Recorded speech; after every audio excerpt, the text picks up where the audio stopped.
Hello there, today I'm going to show you how to use our 3D tools, and transform your 2D floor plan into 3D.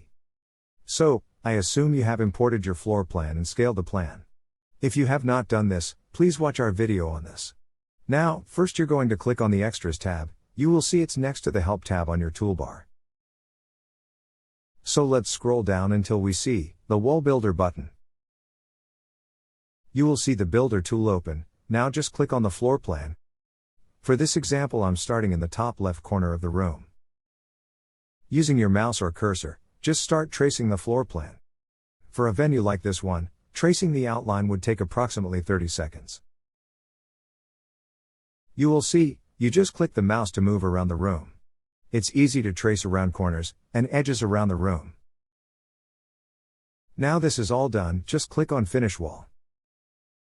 You will see this button on the right side of the page. That's it, it's all done. Now, click on 3D Scene. This button is located on the Object menu.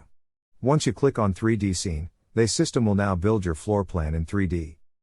While in the 3D scene, this is where it gets exciting. You can change heights of walls, change background colors, insert logos, images or videos that can play in the background. Now, I'm going to show you another way to create your plan in 3D. On the left in your Smart Shapes, you will see a stencil for basic shapes and building. You can also use the search option and search for walls, or maybe search for windows, doors, etc. Now, just drag the wall onto the plan.